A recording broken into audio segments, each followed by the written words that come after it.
Thank you, Mr. Chairman. And I want to thank each of the nominees for your service to the country and willingness to serve. You probably have family members here, and I know that sometimes that can be an arduous process. So appreciate you wanting to serve.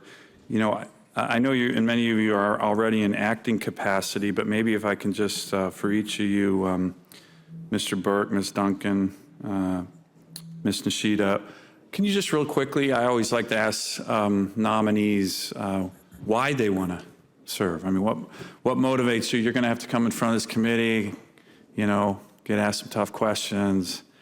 Why do you want this position? Each of you, please. Want to go first, Dan?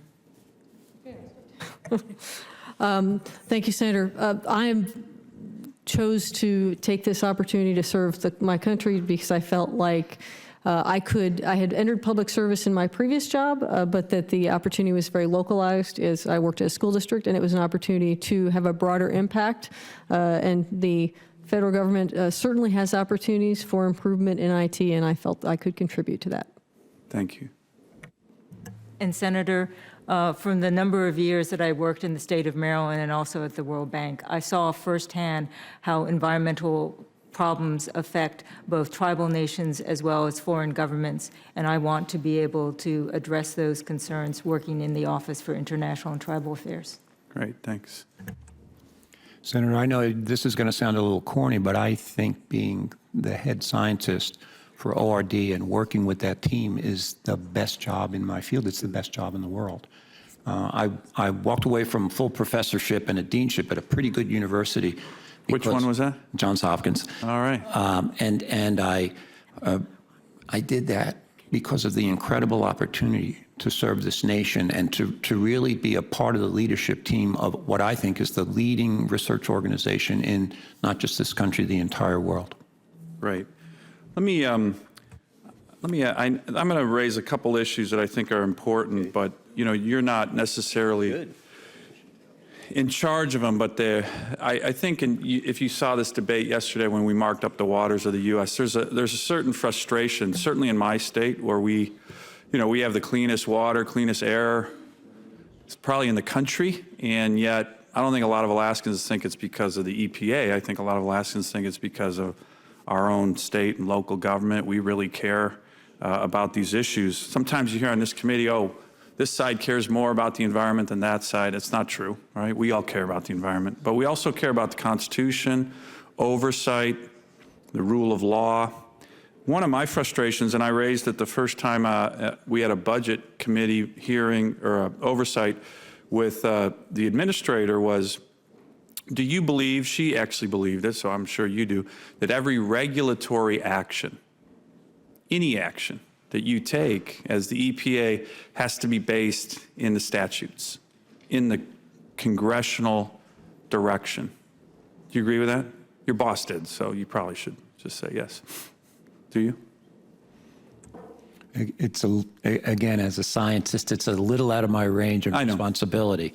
Let me, you know what? I support the administrator. You don't have to answer that question because I know it isn't in your realm. But the answer is yes, right? Every regulatory action, executive action that the EPA takes has to have a basis in the statute, has to have a basis in the law.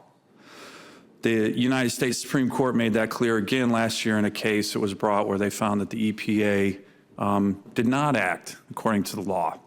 And so there's a lot of concern on this committee, and I would say in the Congress in general, that the EPA is not always doing that. So I asked the administrator if she could make sure that every action that they've taken is based in the law. And she can assure me of that. So I've asked for example, the legal opinion on the waters of the United States. Big deal.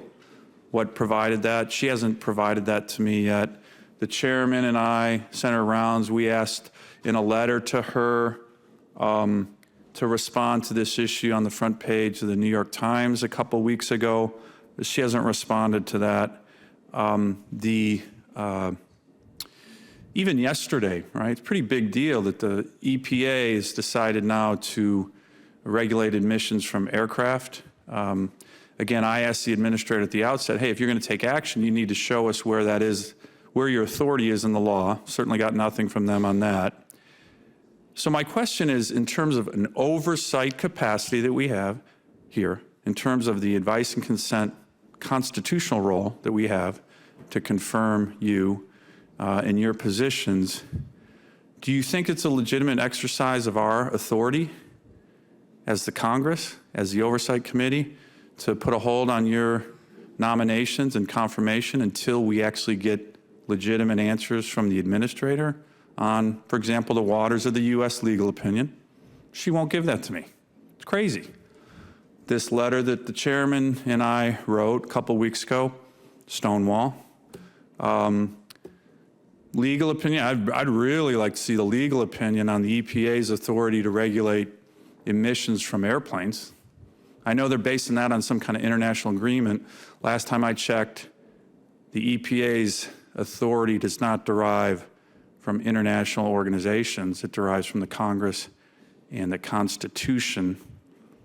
So I know this is a bit of a tough question. I know that you're not involved in these issues, but do you think that's a legitimate exercise of our authority in the Congress, in this committee, to say, you know, these candidates might be qualified, they're certainly motivated to serve their country, but until we actually get answers from the head of the EPA who stonewalls this committee and this Congress, we're not going to move forward on any nominations. Do you think that's a legitimate exercise of our constitutional and oversight role?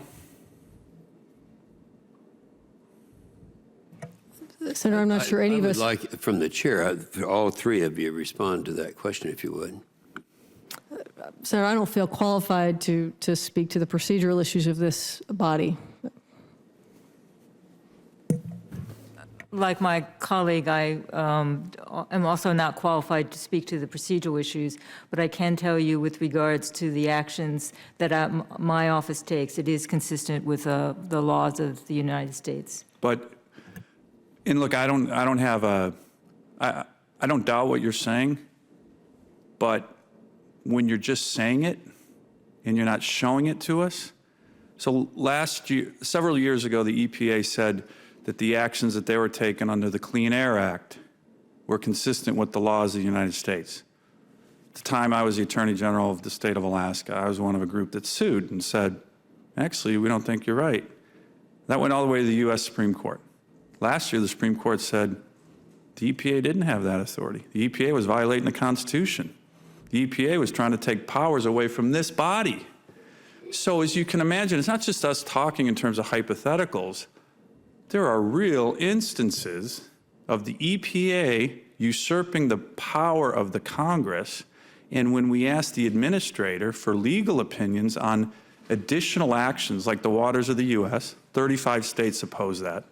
A lot of questions about whether that's legal, and the EPA has legal authority.